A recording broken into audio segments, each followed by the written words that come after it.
बिस्मिल्लाहिर्रहमानिर्रहीम। आज हम पढ़ेंगे मुसाफिर की नमाज का बयान। अक्सर लोग पूछते हैं कि हम फलां जगह जा रहे हैं, आया हम पूरी नमाज पढ़ेंगे या कसर वाली नमाज पढ़ेंगे।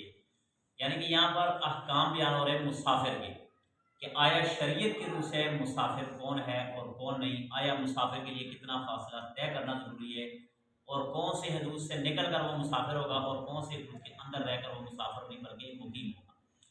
अगर कोई एक मंजिल या दो मंजिल का सफ़र करे तो इस सफ़र से शरीयत का कोई हुक्म नहीं बदलता, और शरीयत की कहने से इसको मुसाफिर नहीं कहते।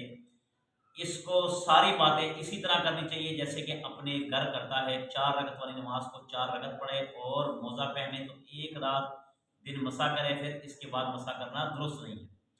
देखें, एक दो मंजिल यानी कि आप 48 मील से कम सफ़र कर रहे हैं, 48 मील से कम सफ़र कर रहे हैं, 78 किलोमीटर से कम सफ़र कर रहे हैं, एक मंजिल या दो मंजिल, तब आप मुसाफिर निकलाएंगे। मिसाल के तौर पर अगर एक आदमी कह रहा है जी मैं मुरीद के जा रहा हूँ, एक आदमी कह रहा है मैं शेखुपुरे जा रहा हूँ, मैं स्टेशन जा रहा हूँ, लारी डे जा रहा हूँ, और वो कहे जी मुझ पर मुसाफिर के अहकाम लागू होंगे, बिल्कुल नहीं होंगे। अगर इतना सफ़र कर रहा है तो वो सफ़र में 4 रकत वाली नमाज 4 रकत पढ़ेगा, 2 रकत वाली 2 रकत पढ़ेगा। और अगर उसने मोज़े पहने हुए तो एक दिन एक रात तक आपको पता होना चाहिए कि मोज़े पर एक दिन एक रात तक मसा कर सकते हैं, उसके बाद उतार देना चाहिए। और अगर मुसाफिर हो तो मुसाफिर कितने दिन करेगा? 3 दिन 3 रात ये करेगा, ठीक है। जो कोई 3 मंजिल चलने का कसद करे निकले वो शरीयत के कैद से मुसाफिर है। जब अपने शहर के आबादी से बाहर हो गया तो शरीयत से मुसाफिर बन गया, और जब तक आबादी के अंदर न चलता रहे तब तक मुसाफिर नहीं है। स्टेशन अगर आबादी के अंदर है तो आबादी को हुक्म में है, और जो आबादी के बाहर है तो वहाँ पहुँच कर मुसाफिर हो जाएगा। देखें, जो बंदा 48 किलोमीटर और 78 किलोमीटर 48 मील वो इरादा कर रहा है कि मैं सफ़र पे निकलने का। अब जैसे ही वो इरादा कर रहा है कि मैं सफ़र पे निकलने लगा हूँ, अब जैसे अपने शहर के हदूद से बाहर हो गया। अब हम लाहौर में रहते हैं, हमारा हदूद कौन सा है? रावी, रावी, ठीक है, रावी है, डायरेक्ट यानी रावी है, हमारा हदूद रावी है। जब हम रावी का पुल क्रॉस करेंगे ना, रावी का पुल क्रॉस करेंगे, आपको पता है कि लाहौर की हदूद क्या हो गई? खत्म हो गई। अब हम उस पार जाके करेंगे मुसाफिर वाली नमाज पढ़ेंगे। अक्सर लोग पता क्या करते हैं, अड्डों में खड़े होती गाड़ी होती है, मैंने खुद देखी, अड्डों में गाड़ी लगी होती है, वो कह रहे हैं आगे नमाज पढ़ो। आगे क्या करते हैं कि ईशा की जो नमाज होती है उसको 2 रकत पढ़ते हैं। क्यों? हम मुसाफिर हैं, हमने नियत कर ली। अब देखिए, नियत करने से कोई आदमी मुसाफिर नहीं बनता जब तक मुसाफिर के अहकाम लागू नहीं होते। अगर आप ये नियत करने से बंदा मुसाफिर बन जाता तो फिर जितने भी हाजी एयरपोर्ट पे जाते हैं उम्रा करने के, हज करने के लिए, उनका उम्रा तो हज यहाँ भी हो जाना चाहिए एयरपोर्ट पे। क्योंकि उन्होंने ये नियत कहाँ से की है? घर से की, एयरपोर्ट से नियत है, फिर तो हज उम्रा वहीं पे खत्म हो गया। अगर नियत से होती है भाई, नियत से मुराद ये नहीं है, नियत से मुराद है कि अमल भी आपने आगे जाके पूरा करना। तो कुछ लोग अड्डों पे खड़े होकर 4 रकत वाली 2 पढ़ते हैं, 3 वाली जो ना वो 3 पढ़ते हैं, और इस तरह के अहकाम मुसाफिर अपने पे लागू कर देते हैं। भाई, अड्डा आपके शहर के अंदर है तो आप मुसाफिर नहीं हैं। अगर आपके शहर के हदूद से बाहर, अब आपने जो ना क्या कहते हैं रावी क्रॉस कर लिया, दरेरा भी क्रॉस करते वहाँ पर कुछ 4-5 अड्डे ऐसे हैं जहाँ पे हम नमाज पढ़ना चाह रहे हैं, तो वहाँ पर आप कौन सी नमाज पढ़ेंगे? मुसाफिर होने वाली। समझ आ गई ना? अगर वो शहर इतना बड़ा है कि आप अपने घर से 78 किलोमीटर दूर आ भी गए हैं, फिर भी आप कहेंगे कि शहर के अंदर ही है, तो आपको मुसाफिर वाली नमाज पढ़नी पड़ेगी। अब देखो, हर शहर के हदूद होते हैं, ठीक है ना। अब देखो, आप इस लाहौर के अंदर रहते हैं ना, लाहौर के अंदर, अब आप उस तरफ जाएंगे इब्राहिम कॉलोनी, इस तरफ आओगे इस्माइल कॉलोनी, उस तरफ जाओगे इल्ताफ कॉलोनी, उस तरफ जाओगे पीर स्ट्रीट, ये इतना पता चल जाता ना। यही चीज़ शहर के अंदर होती है, पता चल जाता कि भाई इस वक्त मैं अपने हदूद से क्या हो गया? बाहर हो गया, ठीक है, हदूद से बाहर हो गया। अगर वो शहर इतना इतना बड़ा है, मिसाल जैसे आपने कहा कि 48 मील 78 किलोमीटर तक हो, तो वो तो उनकी जो ना वो हदूद और हदूद पता होते हैं। बल्कि आज तो आसान एक जदीद दौर है, मोबाइल आपके पास है, मोबाइल में सर्च कर आपको पता चल जाएगा कौन सी दूध रही है, कौन सी दूध, समझ गए? अच्छा जी, 3 मतलब ये है कि अक्सर पैदल चलने वाले वहाँ 3 रोज में पहुंचा करते हैं। तहमीना इसका हमारे मुल्क में कि दरिया और पहाड़ में सफर नहीं करना पड़ता। 48 मील अंग्रेजी है, 48 मील अंग्रेजी है, ठीक है, और 38 किलोमीटर क्या है? ठीक है, दूसरा यानी कि जैसे कहना कि एक मंजिल चला, दो मंजिल चला, अब मैंने कहा ना एक मंजिल, ये उसको कहते हैं कि जहां आप पहुंचना चाह रहे हैं वहां पे आदमी 3 दिन में पहुंचे, 3 दिन में, ठीक है ना। अच्छा जी, अगर कोई जगह इतनी दूर है कि ऊंट और आदमी की चाल के एतबार से जो तीन तीन मंजिल है, लेकिन तेज जगह या तेज बैली सवार पर इसलिए 2 ही दिन में पहुंच जाए, या रेल पर सवार होकर जरा देर में पहुंच जाएगा, तब भी शरीर से वो मुसाफिर है।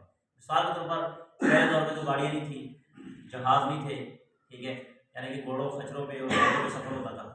तो कहते हैं अगर एक आदमी 3 दिन तक वहाँ पे पहुँच रहा है पैदल, और एक आदमी के पास ऐसा ऐसी सवारी है कि 1 दिन में पहुँच रहा है, तब भी वो मुसाफिर के अहकाम क्या होंगे, लागू होंगे, ठीक है। समझ आ रही कि नहीं आ रही? जो कोई शरीयत से मुसाफिर हो वो ज़ोहर और असर और इशा की फ़र्ज नमाज 2 रखते पड़े। और सुन्नत का हुक्म यह है कि अगर जल्दी हो तो फजर की सुन्नतों के सिवा और सुन्नतें छोड़ देना दुरुस्त है। इस छोड़ देने से कुछ गुनाह ना होगा, और अगर जल्दी ना हो, ना अपने साथियों से रह जाने का डर हो, ना छोड़ें, और सुन्नतें सफ़र में पूरी पूरी पड़े, इनमें कमी नहीं है। देखें, जो आदमी मुसाफिर होगा ना, मुसाफिर होगा, अब वो ज़ोहर की क्या करेगा, 4 के बजाय 2, असर की 2, ईशा की 2, और मगरिब की 3, समझ गए। और ईशा के 3 वितर भी पढ़नी, फजर की 2, मगर सुनते पढ़नी फजर की, ठीक है। अच्छा, एक बात और है, अगर आप मुसाफिर हैं तो आप जैसे मस्जिद में गए, आपने इमाम के पीछे अगर नमाज पढ़ ली तो आपने 4 पूरी कर ली, फिर वहाँ पे दोबारा कुछ चक्कर नहीं चलेगी। अब आप अंदर गए हैं और वहाँ पे इमाम ज़ोहर की नमाज़ पढ़ रहे हैं, या असर की या इशा की नमाज़ पढ़ रहे हैं, इमाम अत्तहियात में बैठा हो, आप आगे तहियात में बैठ गए, तो आपने 4 रकअतें क्या कर दी, पूरी कर दी, क्योंकि आप इस वक्त इमाम के पीछे, ठीक है, इमाम। और अगर इमाम थोड़ा आपको मैं मुसाफिर में अलग नमाज़ पढ़, तो आप उन्हें गा पढ़ लिया, आप उसके उनके पीछे, क्योंकि इंतजार कर रहे हैं, ठीक है। और सुन्नतों का ये हुक्म है कि ज़ोहर की, असर की, ज़ोहर की, और इसी तरह मगरिब की, और इसी तरह इशा की, ये सुनते आपने पढ़नी है। अगर गाड़ी रह जाने का डर हो कि गाड़ी मुझसे चली जाएगी, जब मैं गाड़ी से रह जाऊँगा, इसी तरह कोई दोस्त आगे जा रहे हैं, कोई सामान वगैरह का मसला है, वहाँ पे आप सुनते छोड़ सकते हैं, वरना मुसाफिर में भी सुनते नहीं छोड़ सकते, सुनते पढ़नी, ठीक है।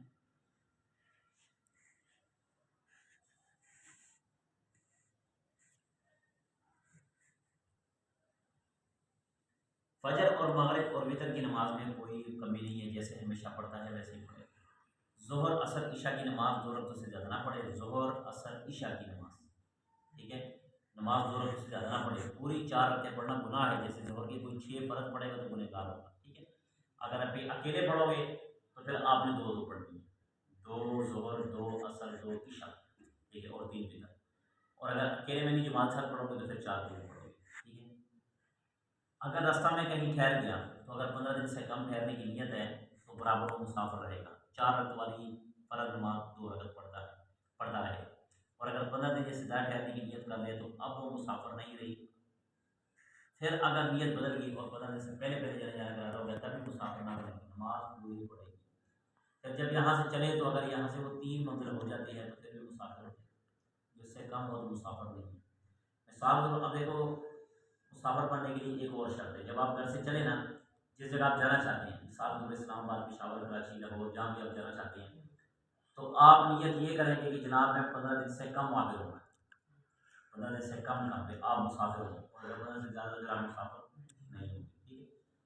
इसी तरह एक आदमी ने नियत की कि जनाब मैंने वहाँ पे 20 दिन रहना, 20 दिन वहाँ पे रहना, चला गया, अब पहुँच गया, 7 दिन बदल गया, नहीं यार मैं 14 दिन रहना, तो अब नमाज कौन सी पढ़ेगा, पूरी पढ़ेगा, मुसाफिर नहीं, क्योंकि नियत पर मुराद है, इन्नमा अमाल बिन्नियात, हमारे किताब में किया नियत हो पड़ेगा। आपने पहले नियत की थी, ठीक है, कि हमने क्या करना है, मुसाफिर नहीं रहना, मुकीम रहना, तो फिर अब आप इरादा आपका बदल गया, अब आप पूरी नमाज पढ़ेंगे।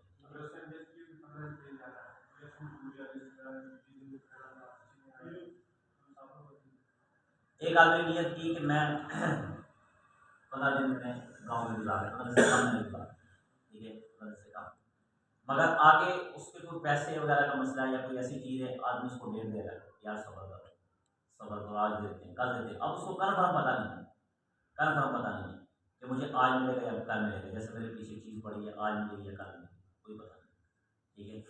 चलते चलते चलते पता कोई नहीं, तब भी आदमी अगर वो वहाँ पे 60 साल भी रहेगा तब भी मुसाफिर रहेगा, ठीक है, तब भी मुसाफिर रहेगा, अगर उसकी कोई ज़मीन हो वहाँ, फिर मुसाफिर नहीं।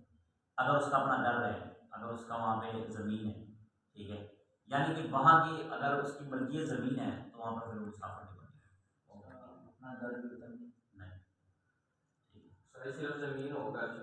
बिल्कुल ज़मीन तो है ना, ज़मीन तो है। जहाँ पे ज़मीन है वहाँ विश्वास भी अलग अलग जीवन का यहाँ पे हाँ? ज़मीन घर हो। हाँ, जहाँ पे आप बता रहे हैं, अगर आप आगे की और जगह सफ़र करना चाह रहे हैं 78 किलोमीटर 48 फीट तब आप जाके मुसाफिर हो, ठीक है। अच्छा जी,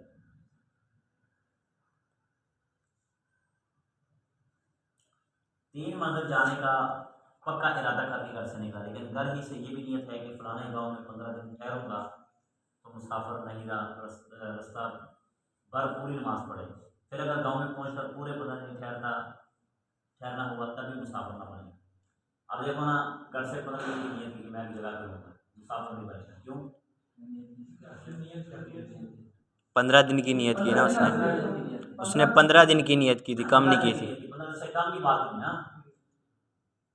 फिर कहता है अगर गाँव पहुँचकर पूरे 15 दिन ठहरना, अगर गाँव पहुँचकर वो पूरे 15 दिन ठहरता बल्कि कम ठहरता है, 13 दिन 10 दिन 8 दिन, तब वो क्या है? पूरी नमाज़ें पढ़ेगा, पूरी नमाज़ें पढ़ेगा, पूरी नमाज़।